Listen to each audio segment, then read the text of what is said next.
Hi everyone, this is Rama with Holistic Dog Training, and today part two, Rabies Miasm, and we're gonna talk with Brenda Tobin about how to heal rabies miasm, or if it's actually possible or something like that. So, let's welcome Brenda. Here you Hi, go. Roman. Hi. Hi, how you doing? Doing good. How are you? Stressed. My dog has some issues with his legs, and so now I made it just in time. And then I have to go Oh, back to fix my dog up. So, how are you doing today? I'm doing good. So, the Yeah. reason why I was interesting to do that show because very often, I would say 6 out of 10 clients at some point their aggressive behavior and behaviors are around dogs. So, in the previous show, we talked about how this is possible, how rabies um, what rabies is and how it works, and then we talked about different versions and how it can express on the dogs. And then today we're going to talk about how to actually try to fix it, kind of, sort of, we can heal that aspect. And so you had a presentation ready, so let me switch there while you want to say a few things about yourself so people know about you, because you know your stuff, and that's why I have you here as an expert. Well, thank you so much for having me. Um, so, Oh, so my name is Brenda, where and does I Brenda? am a homeopathic Oh, here practitioner. you go. Yep. Okay. Can Go you hear ahead. me? Yeah, I can hear you Okay. now. So I said thank you so much for having me, and I said so my name is Brenda, and I'm a homeopathic practitioner for animals. I also work with people too, but the primary focus of my practice is with animals. And I'm also a canine nutritionist. So in my practice, I see the rabies miasm and also vaccinosis, which we'll talk about pretty much every single day. I have clients all over the world, and it's the same thing worldwide. Unfortunately, our animals are being over vaccinated. So that's what we're going to talk about today and how we can help um, try to help our dogs overcome it. Thank you. So let me see if I can move things around here. Um, kind of, sort of, I guess. Here we go. So what we discussed today was basically part two, using homeopathy and holistic approach in healing rabies miasm. Sorry, my English. And how to implement a post-rabies vaccine protocol, what titer test is, and if that's actually a good alternative over the vaccinations, and holistic treatment plan. And also, we're going to talk a little bit about vaccinosis. Mhm. So, to recap, what we talked last time is the different forms that we have here. So, would you like to take over here? Sure. So we have the rabies itself. It is a rare disease in the United States, but it's almost always deadly. The good news is that the disease is preventable with the rabies vaccine. The rabies vaccine in dogs is mandatory. However, once vaccinated dogs have antibodies for several years. So, lots of vets that, especially vets that have come over to the other side, as I like to say, that have realized that they're over vaccinating and the harmful effects that can cause. They have done studies about how long vaccines actually last in the system, and it's about 7 to 10 years that vaccines last in the system. And So this is an ongoing study right now, right? We yeah. know ongoing, and we're at 10 year 11, I think, soon. Yep. And then we've got rabies side effects. So we're going to talk more about rabies side effects later on in this presentation, but we've got acute side effects that we'll talk about, chronic side effects, and then miasmatic. Um, and then Hold on. so there's five primary. Oh, oh, Yep, who's got yep, a happy yep, trigger finger? yep. So um, so the rabies vaccines can actually cause behavioral issues. I see it all the time, and so does Roman. We see aggression, sensitivities, like sensitivity to noises. They can be hypersensitive to shiny objects. Um, and we see excessive behaviors like anxiety, obsession, fears, many fears. Um, and again, we're going to talk more in depth about all of that later on So in the if I get present. it right, basically rabies miasm is kind of like a recreation of the original symptoms of a dog having rabies, but not really having rabies. Correct. Yeah. Huh. And so the miasm, so the vaccines themselves can trigger whatever the weak point is in the dog. So for instance, if the dog has, say if the dog has an underlying like aggressive tendencies, it seems like it exacerbates that, it Hmm. makes things worse. um Right. there also can cause a lot of one of the side effects is allergies. um there's a ton of side effects, and again we'll go over that more. This is just a recap from your last presentation. Right. Right. Right. um uh so there are 5 primary miasms. So Samuel Hahnemann, who is the founder of homeopathy, he kind of developed this theory that there are miasms in the system. So again, it's kind of like this underlying like brewing. It's kind of brewing and festering, and it can be passed down generationally. So Right. we have the Sora miasm, and that is skin. So anything to do with the skin eruptions, itching. Then we've got the psychotic, and that also is excessive behavior, obsessive. Um, and then we can have some skin stuff in that too. Hmm. And then the cancer miasm, which is obvious. Right. Then we have the tuberculinum. I'm sorry, tuberculinum is a remedy, but the tubercular miasm. So anything like lung, right? Coughing, breathing issues, respiratory system is involved. And then we have the syphilitic miasm. So this is you have here. It represents a breakdown, destruction, and contraction. It's called the miasm of destruction. Yeah. Absolutely. Yep. So that's interesting because we see like how it shows up as a medical side effect, and then it's also connected directly to behavior. So it just comes in as a package.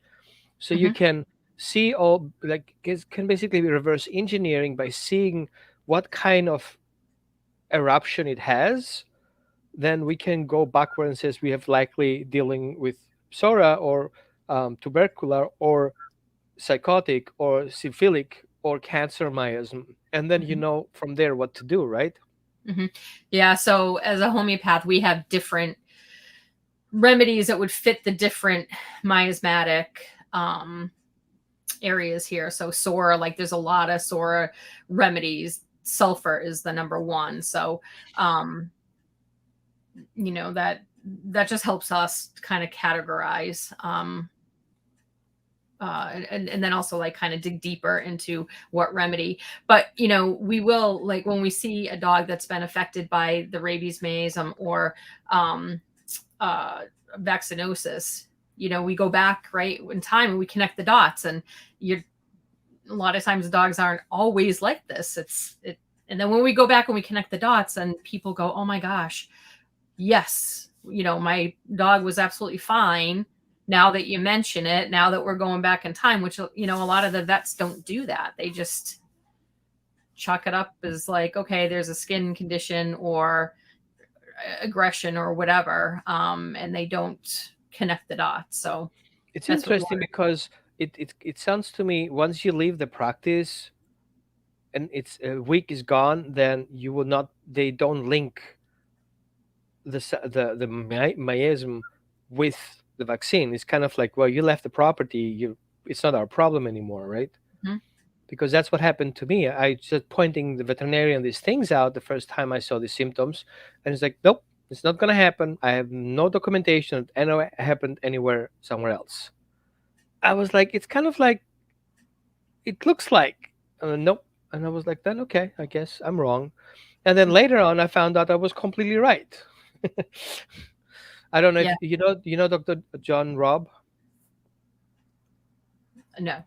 Yeah, he is kind of, he tries to does the rabies challenge, and he wants people to become aware of Yeah. not over vaccinating. And he was the veterinarian that I happily had back then. And he told me, "Hey, man, you're right that we shouldn't do another vaccination. Your dog is likely, definitely, you know, um, immune, but we can do a titer test." Mm-hmm. And that's how I become aware. That was in 2011, I think, 12. So it's been a while since then. Mm-hmm. So does anybody have any questions so far? You can definitely post in the comments. Now, one thing I want to make clear, we are not anti-vaxxers. The vaccinations are important. We need to protect. That's what they're here for. We need also to become aware that puppies are immune from the previous generation, from their mother, for a certain period of time. So what is the normal time to vaccinate rabies after the puppy is born? Yeah, so typically it's 6 months old is when they want to do the first rabies vaccine. However, I have had clients that when we go back and look at the vet records, they're like, oh my gosh, my puppy was actually vaccinated with the rabies vaccine at 4 months old. Hmm. Um, so, But you this can know, basically, it can eliminate itself, right? If the puppy is already immune to rabies at some point, then doing another rabies shot on top of it can actually destroy the vaccine. doing another, well, so what happens a lot of times too is a lot of people aren't aware, I think, of how many vaccines, and this is stepping into vaccinosis. So when we talk Right. about vaccinosis, we're talking about over vaccinating. So a lot of the holistic veterinarians, their philosophy is just get your puppy shots, and then they're immune for life. So what a lot of people don't understand is that in one vaccine there can be 3, 5, 7, and or 9. Now they have a 9-way combo shot.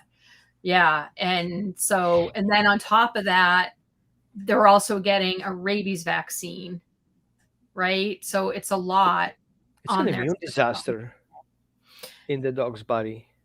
It's chaotic, and so you know what I tell people is, first of all, when they inject that right there, because you're going through the first line of defense, which is the skin, and so that alerts the immune system right there, like, okay, we've got an invader.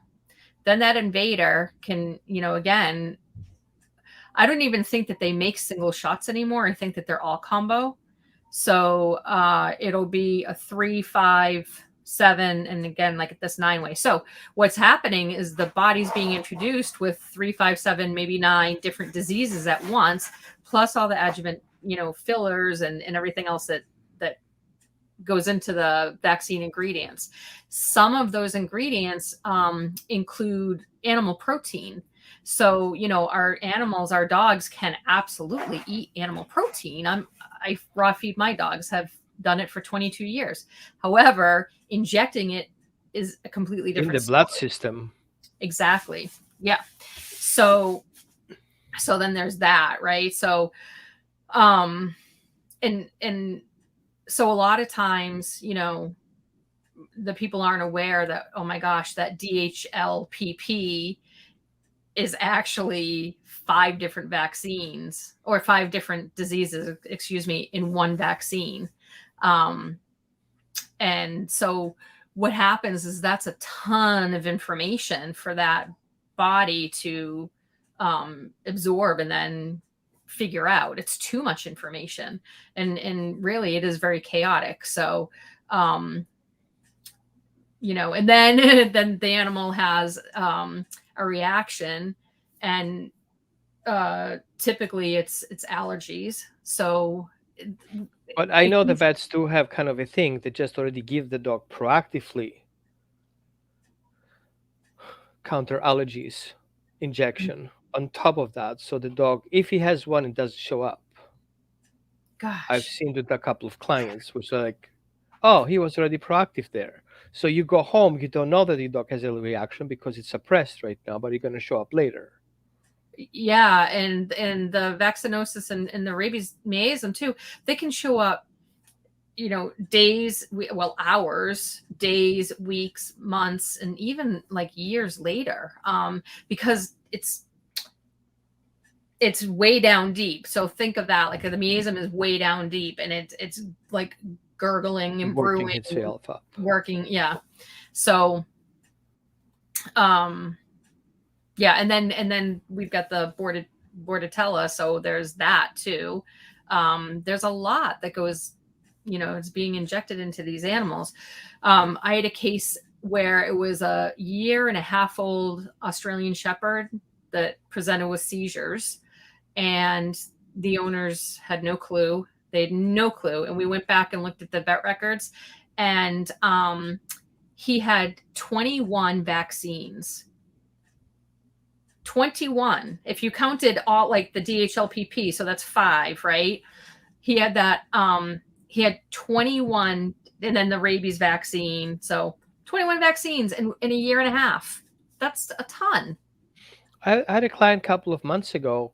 His puppy got basically double vaccinated because they screwed up something. So next time he went in, he got another booster on top of the previous booster in less than 2 weeks.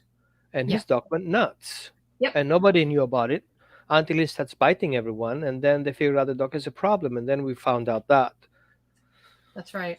Oh boy. Yep. And he's coming around. I know who you're talking about. And Yep, yep, we're yep. treating him homeopathically and with Robin, and he is coming around. Thankfully. I mean, this was a puppy that lived in the home and was And okay. there is a new baby in there Yep. too.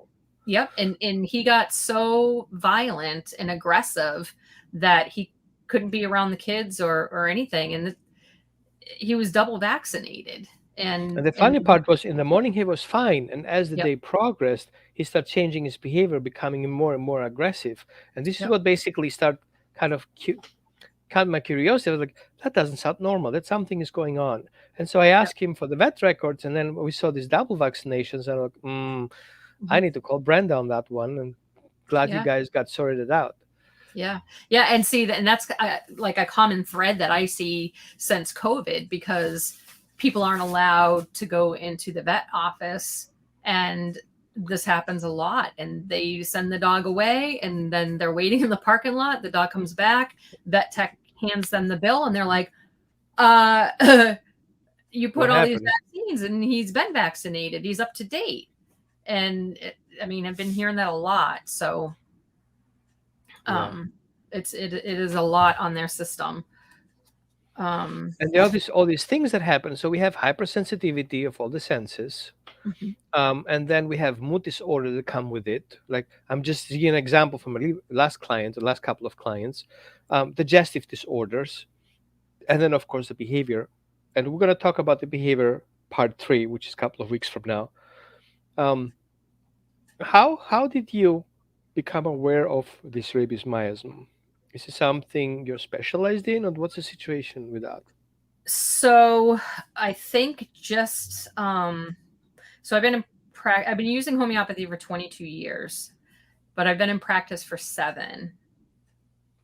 And I think it was just like in my practice, just seeing the same thing over and over and over again. And I am just very aware of vaccine damage anyway. So it was just this kind of like connecting the dots, and wow, I see this. I literally see this every single day. It's the same story every day. My dog was fine. I had a 6-month-old Bernese Mountain Dog one time, and absolutely fine, perfectly healthy, puppy, right? And they came to me because all of a sudden he developed right after the rabies vaccine. And what was good was that the people could absolutely, without a doubt, see that it was from the rabies vaccine, because they went in for his 6-month checkup to just get the rabies vaccine. And it was right after, like, this happened either hours or days. This is going back years ago. So, uh, but it was very soon after having the rabies vaccine. He acted like he had autistic like behavior. So he became completely despondent. This was a happy, beautiful puppy, now had no eye contact with the owners. He wouldn't kiss them. He wouldn't play with his toys. At night, he became extremely anxious and he would rip his fur out and just scream and scream. And he was crate trained and fine in the crate until this rabies vaccine. And Yeah, he yeah. would keep him up all night and just screaming, screaming, screaming. And he had this obsession with water. So we'll see some dogs after the rabies vaccine will have a complete fear of water, and then some have this like crazy, crazy obsession, and that was him. Well, rabies was called in the past hydrophobia. Yep, yep, yep, Hydrophobia is fear of water. Weird, right? yep, yep. That's so So strange. he had one remedy.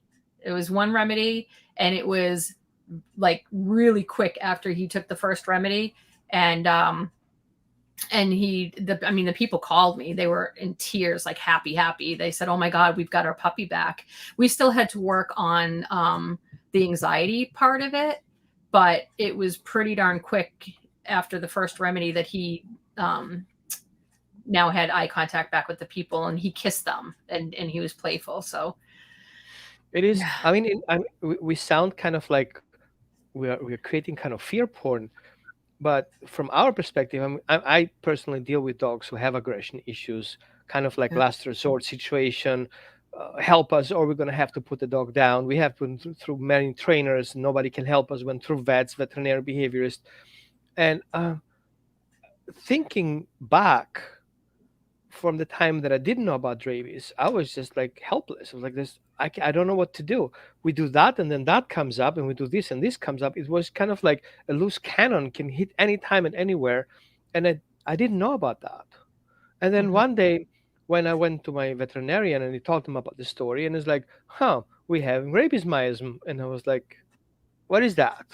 And he explained to me, and I was like, wow. And as he was talking to me with all the symptoms, the picture of those dogs that I worked with popped up in my mind, and I was like, "Oh my god!" And that and this one, it's kind of like most of them. I Yeah, totally freaked out. So I yeah. went back and started studying stuff. I'm not a homeopath, but I'm raised homeopathically since I was a child. I remember, and so I'm very common with how it works. But I'm not a practitioner, of course, and I would never, tell somebody to do something. I call you in that case. Um, and then I noticed that how these things are combination. So we have the medical situations, we have the behavior stuff, and then Mhm, we have the diagnosis. Because if you don't diagnose it correctly, you don't see the connections. You see a dog being aggressive to your kids. You see a dog suddenly hates his crate. You see suddenly he went to the groomer and he bit the groomer when he wants to wash him, right? mhm, The dog goes nuts if he's in a closed space. He goes crazy in the car. And so you're focusing on these individual pieces, but unless you zoom out of it and see the entire part, you don't see it. And then he's like, oh, wait a minute. And now finally, after years, I found out the idea, like maybe put a rabies questionnaire into my questionnaire when I do behavior assessment for aggressive dogs. And guess what? 90% of those people have more than 5 issues in the rabies miasm mhm, questionnaire. And then you dig deeper, and then you find out, oh, well, I forgot about 5 or 6 of those mhm, because they didn't connect yet. They didn't know. Oh, they didn't know that hypersalivation is also part of it. And the dog is reactive at the groomer because they're not washing the dogs. They just send them to the groomer. They don't see that aspect. mhm. Oh Yeah, boy. And so what do yeah. you do? Like, how do you do the assessment of rabies? So I'm sending you a client and like, yo, I have a feeling that could be something like that. So what do you do from there? Yeah, so for myself as a homeopathic practitioner, I so homeopathy is a holistic form of natural medicine. So I look at the whole being, and I always look at the mental, emotional, and then physical um, aspects, or symptoms or imbalances, really, of that animal. And so I too will start with a questionnaire, and I'll ask them to, list vaccines. So I'll see right away, oh, it's skin issues. Okay. Flipping through the questionnaire. Yep. Here we go. Vaccinated. Uh, what I want to mention too about the skin issues is that that's the most common. I would say that, and then right below that would be the behavior. But then we've got the allergies that come up. So allergies aren't normal, and I think it's become like this normal thing, and it really is not. And so what happens with that is then we get this vicious cycle of antibiotics are prescribed, right? And then so that destroys the gut flora. So then in a huge majority, like 80% of their immune system lies in their gut, just like us. So we're disrupting all of that. And then it just leads in this vicious cycle. So then it's cover up, right? Steroids most of the time, antibiotics for sure, then steroids. And then we've got Apoquil or Cytopoint, which just mask. I know one of the side effects of Apoquil is pruritus, which is itching. So yeah, so we've got, this cocktail. It's just a disaster. So we're not getting to the root of the problem. And the root of the And then problem being is, sarcastic here, you can get rabies shot for cheap. Come in, stop by with your dog, get the rabies shot, and then you yeah, leave and you have all these issues coming up. yep. Yeah, it's crazy.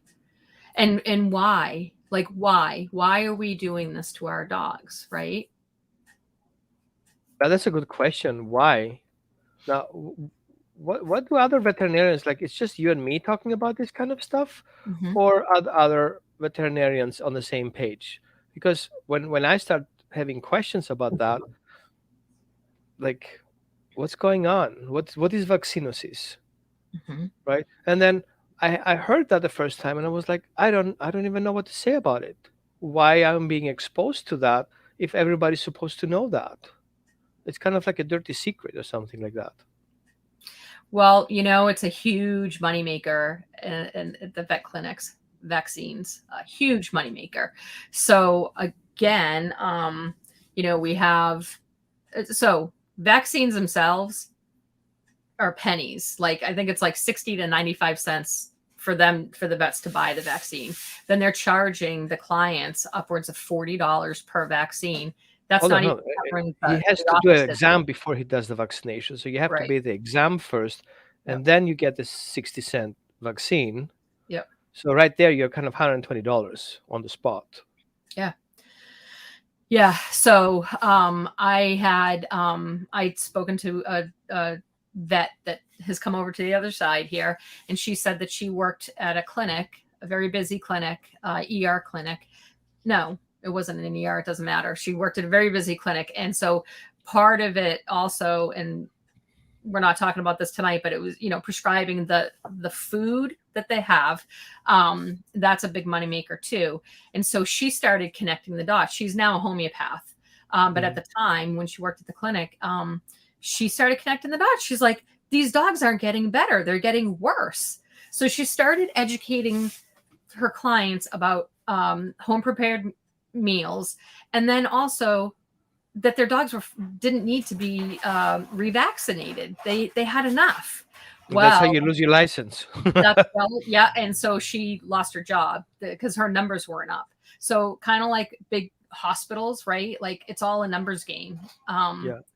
So Well, guess who's behind the most hospital, like couple of food conglomerates? So it's kind of like a vicious circle. You get your dog into the vaccination cycle, yeah, then illnesses come up, then you treat the illnesses, and then because you have these illnesses that, problematic, you have to feed obviously something special.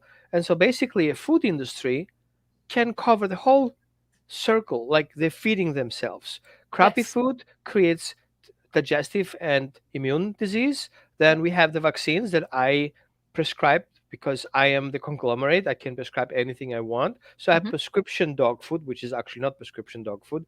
Then I have the prescription and basically through lobbying, forcing the communities to enforce that through the pharma, you know, and then all of a sudden, once you're in that circle, you cannot get out Hmm. because every year they're just making sure your dog is going to get worse and worse and worse. But it comes in so slowly. And then they blame the breed and then they blame your food. So they come up with their food. It's Yep. kind of like going to the hairdresser and never get out again until you lost your hair, kind of thing. It's like That's following the label on the shampoo where it says wash, rinse, repeat. So you right, keep right, doing the right, right. same thing, right? Yeah. So Dr. Martin Zucker, not Zuckerberg, okay, even if that's in blue letters, animals are routinely injected with a broad side of powerful multiple vaccines and they are revaccinated unnecessarily, a practice undermining rather than protecting health, which is Right. actually the oath of Hippocrates. It says you have to do anything possible to keep the client healthy. But Yep. obviously, veterinarians, in order to survive, they're being forced through those systems to go deeper and deeper in a disaster. Yeah. And so, vaccines themselves are intended to give to healthy animals. I don't think that any animal that enters the vet clinic today is healthy. If you look at like what is optimal health, right? Right? Um and we talked about before like allergies. So many dogs have allergies. That's not normal and that's not healthy, right? No. And then we've got this whole other like slew of diseases and things like that, and dogs are still getting vaccinated. They will vaccinate dogs right before surgery, Yeah, or that's right nuts, after surgery. Like how on earth is that okay? right? And I'm just going here through like well world renowned veterinarian, Hmm. and it's kind of like crazy. Yep. Yeah, Wow. so Dr. Ronald Schultz here, he says annual revaccination provides no benefit and may increase the risk for adverse reactions. The percentage of vaccinated animals, those vaccinated only as puppies, protected from clinical disease after challenge with canine distemper virus, canine parvovirus, and canine adenovirus in the study was greater than 95%. Um, That's nuts. yep, yep. So let's say, for example, a dog has these allergies and he has these issues. Where do you start? Do you start? What do you do? Where do I start in my Yeah. practice? Yeah, so I look at first food, right? Because food is the foundation of good health. So, and then I always want to build the gut up because the gut has been destroyed. Mm. Ear Somebody infection, has to process that food. right? Right. So we want to be on a good, clean, healthy diet, and then um, some gut support. So a good probiotic, maybe some bovine colostrum, things that are going to, help heal that gut. Then homeopathically, I Guts of will look, glory. yeah. Then homeopathically, I will look at, okay, what is the chief complaint? Because we want to work in layers when we work with homeopathy. So Yep. say Here for you are. example, it's like, oh, my dog's ears are nonstop, like chronic ear infections. Okay, then we'll start there. Well, let's get rid of those ear infections, but we got to work in the with the gut too with that Mm. because the So ears are the you have this priority. You go from Mhm. inside out unless it is something acute, and then you work that too. Yeah, yeah, for sure. Okay. Yep. And yeah, and so I'm classically trained in homeopathy, so that means I use one remedy at a time. And like I said, I see these cases every single day, but I take each case individually because everybody's different. It doesn't mean that they all get prescribed the same remedy. So that's a huge difference too between homeopathy and say allopathic regular veterinary medicine is it's not just like, oh, anxiety, here's a prescription, go get that filled. It's I look at like detail, when do we see the anxiety, um are they chilly? Are they warm? I mean, I ask a lot of questions, and a lot of times people, especially like seizure cases, I had a seizure case, and they had seen a neurologist before coming to me, and I get a lot of seizure cases, and so after our consult, and typically an initial consult with me is anywhere between 1 and 2 hours, depending on the case. So we're done with our consult. I prescribed the remedy for the dog for the seizures. And the woman said to me, she said, you know what? You asked way more questions than the neurologist did. She goes, we were in there for maybe 15 minutes with the neurologist. And she said, she felt really good that, okay, now my dog will be taken care of now. And he's doing really well. So that's how I work, it is very detailed and in depth. Yeah. Well, I start also food first. Yep. I come with a concept, a hangry dog. My first question is, what food are you feeding? How much do you feed? And we're not talking about food today, Yep. but a little bit. How much food do you feed?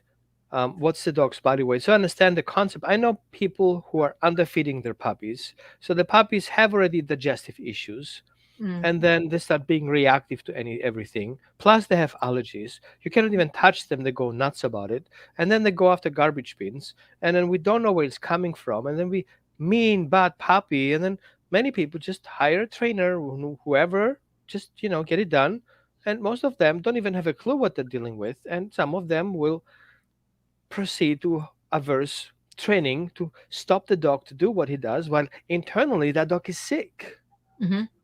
And they're basically abusing a sick dog who's supposed to get help. And instead, we try to manage this with obedience and corrections and punishment, where the problem is somewhere completely different.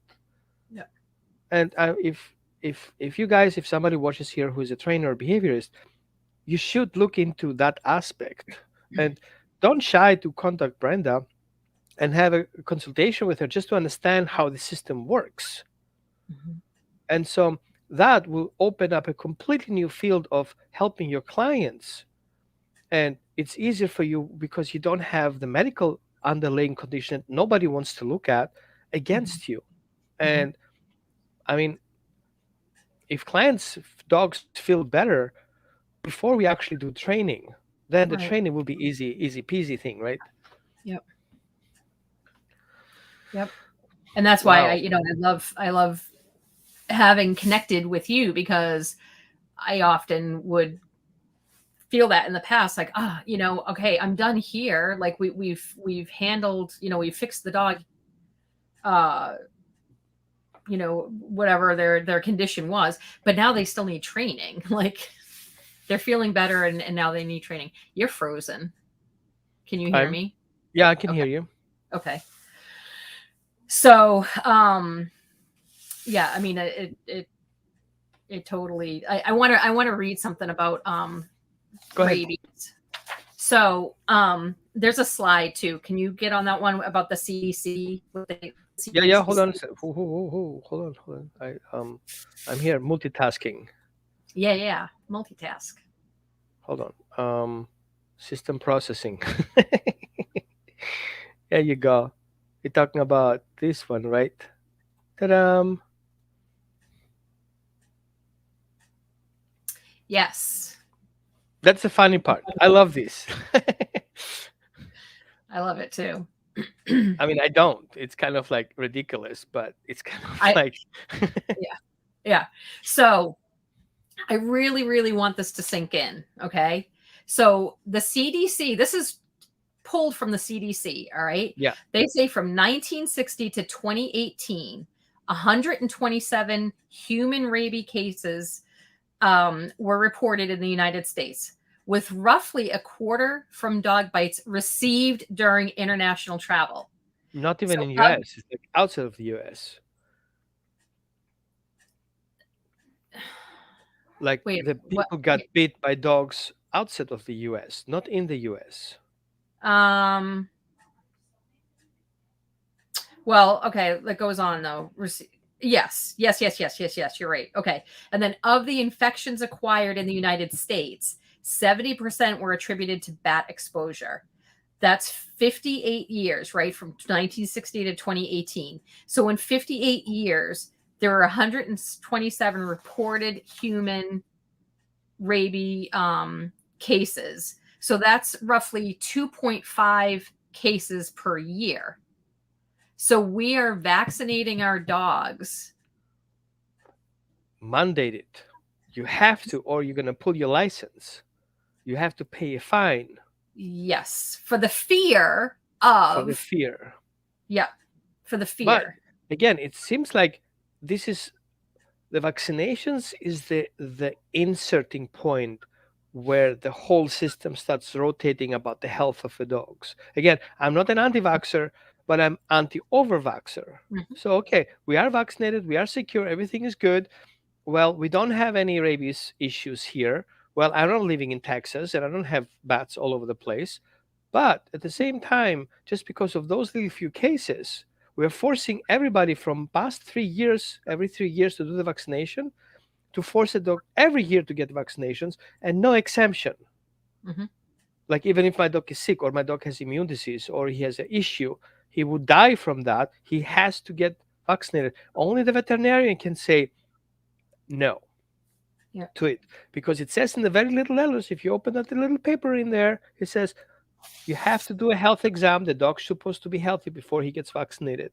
Healthy means he shouldn't have an issue, Any but he's issues? carried the issue from a previous year, and then we're gonna top that cream on top of that, but Mhm. just making sure it stays there. Yeah. Okay, Right. I'll, Right. I'll I will And not get here's, over it. yeah, and here's the thing too. So, I mean, human beings, right? Like they're vaccinated as infants, those who choose to vaccinate will vaccinate their babies, and then whatever the schedule is, and then that's it, right? But our animals are being vaccinated every single year, no matter what.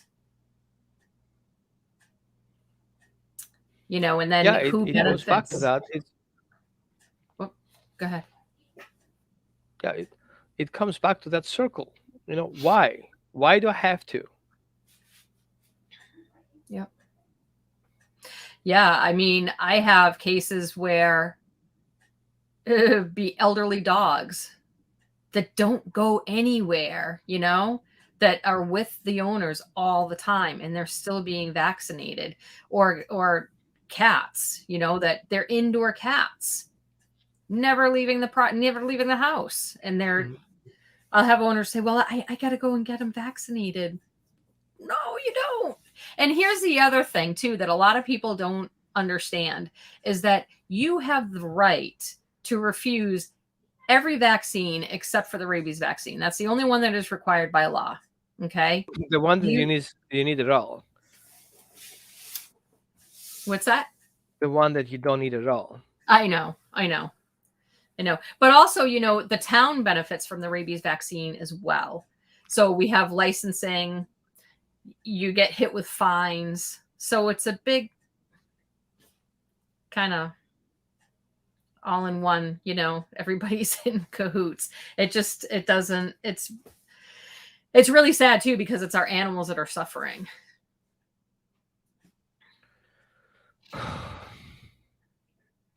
Let me share something with you here. So I get it off my chest. Hold on, I have to find our stuff here. Um, so Kansas State Veterinary Diagnostic Laboratory. And so Dr. Rob is actually my vet that I had in the past before he got fired by a conglomerate for not over vaccinating his clients because he followed his oath. And so we see that you can do actually a titer test. And many states actually accept the titer as a proof of vaccinations. And it's not so expensive. So if you send in the titer for rabies test or a core vaccine, you get $60 or $90, and you can get all these titer tests, right? Yep. And then, I mean, I'm I'm supporting that cause because I just don't want more clients to suffer. I'm obligated to do that. Mm-hmm. And so you can get local informations. You can join a movement in the local state. Um, you can reach out to the website. It's called protectthepets.com. And you can see which states they are. So I'm here in Oregon. La la la la. Oregon. See, here we are. No one. I have to work on that. And so if we look further that into um, Texas, for example, or where do you live? You're in Canada, Mi- right? Who, me? Michigan. Yeah, Michigan. Okay, sorry. I'm all over the place with you. I'm in Texas. I'm in. Michigan, here you go. So Michigan. So we have some practitioner here. We have Stacy McLeod, which is state coordinator. So she tries to coordinate and get more veterinarians to participate in that movement. Because if the veterinarians don't push their state, then the state wouldn't change it Mhm. because the state makes money out of it, right? Every time you're not vaccinating your dog, you get a fine. It just adds up, all these things, right? And then you can go and order a titer. So theoretically, you go and get 2 cc serum for testing, and then you send it in. It takes about a couple of minutes. You don't have to basically go through a whole process. You just need the blood sample, and then you send it in, and they can do the panel test.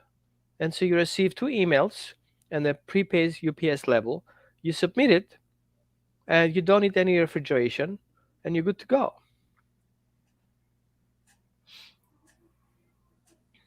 And then theoretically, you go to town and says, "Hey guys, my dog is immune," or you go to the vet, and then basically talk about it. I would talk about to my vet. I says, "Hey, you know what? I think my dog is fine. I don't need that, and my dog shows these symptoms. Should Mhm. we?" And yeah, I don't know what to say. It's frustrating. Mhm. Anyway, um, does anybody have any question? Put it in the comments. We're gonna follow up with that. One just heads up. A few weeks from now, we're gonna do the behavior stuff around that. We're gonna go through understanding what to look for, how to connect the dots.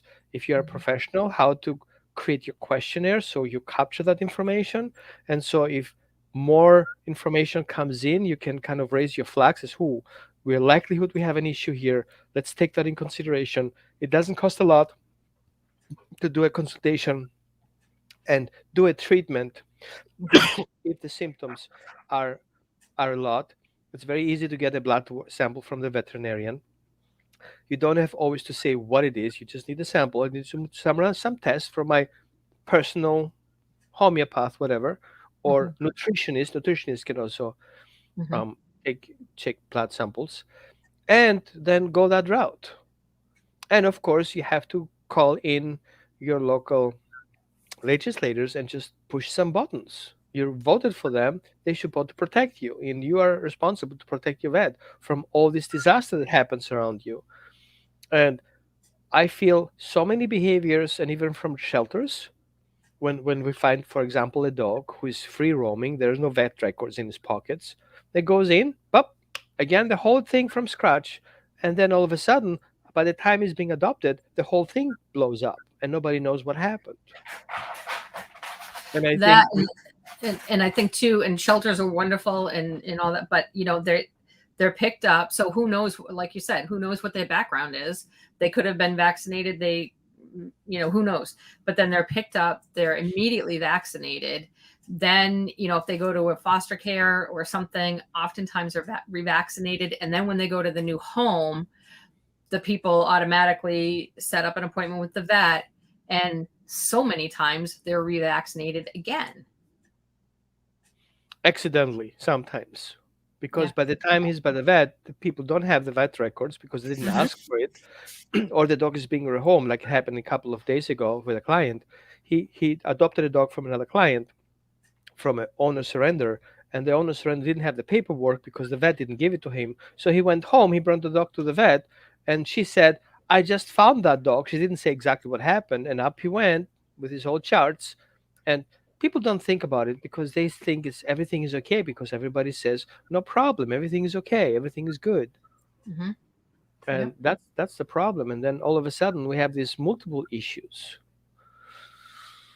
Yep. Okay, yeah, that's it's sad, but I had to talk about it, and I'm thank you for being here and sharing that information. Not people want to talk about it.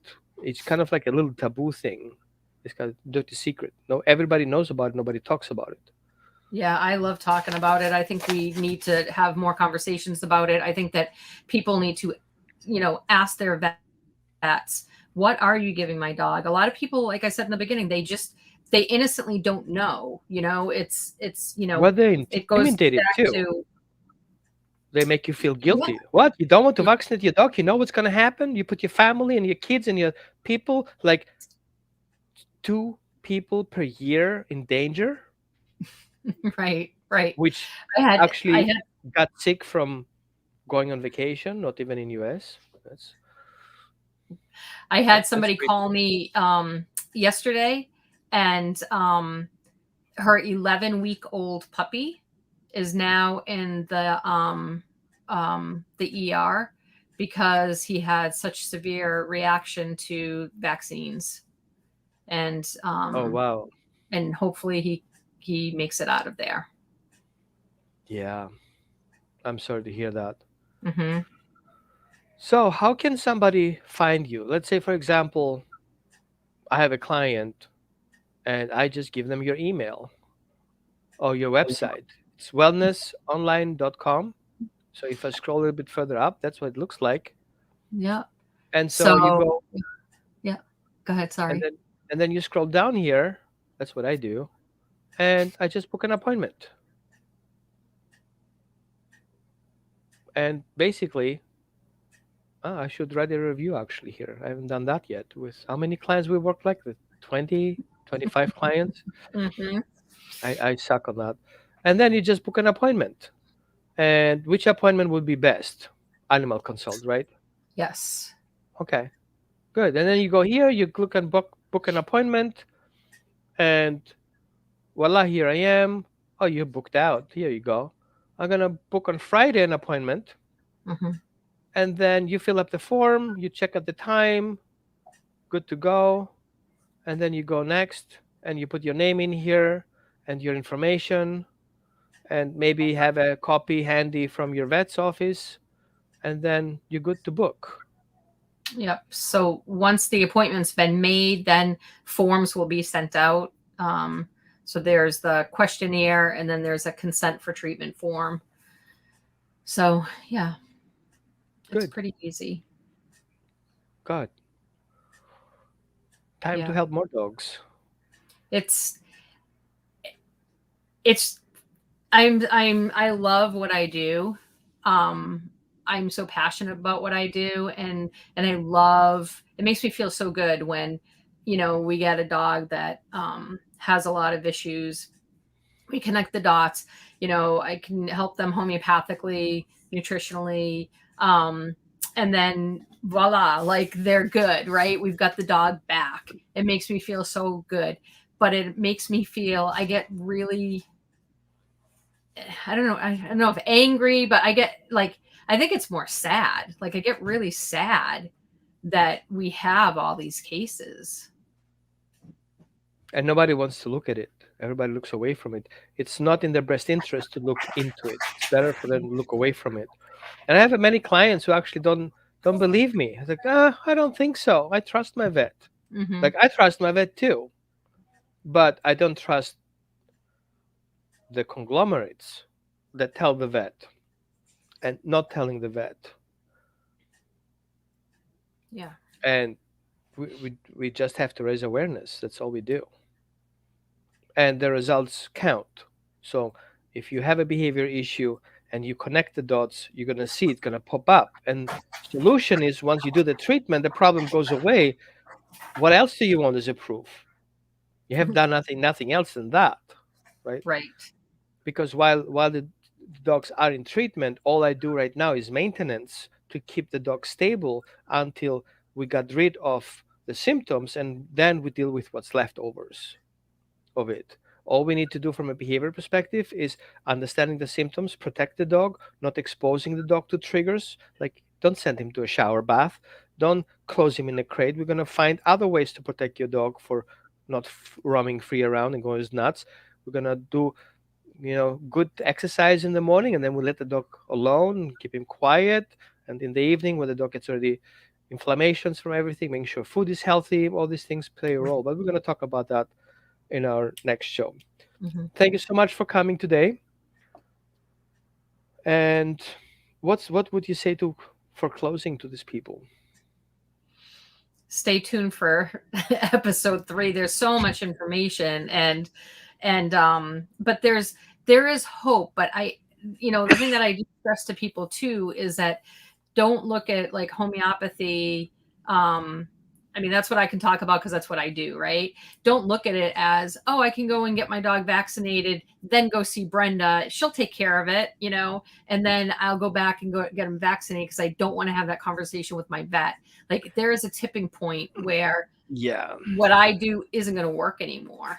No. When is that tipping point? I have no idea because everybody's different. It's kind of like me having allergies for onions, which I have, and then go to the restaurant and eat onion rings and then take medications on top of it. And then I call my wife and says, help me. And she's like, I told you, don't eat those onions. Right. Yeah. So thank you so much. Thanks for having me. Talk to you soon. Okay. Bye-bye.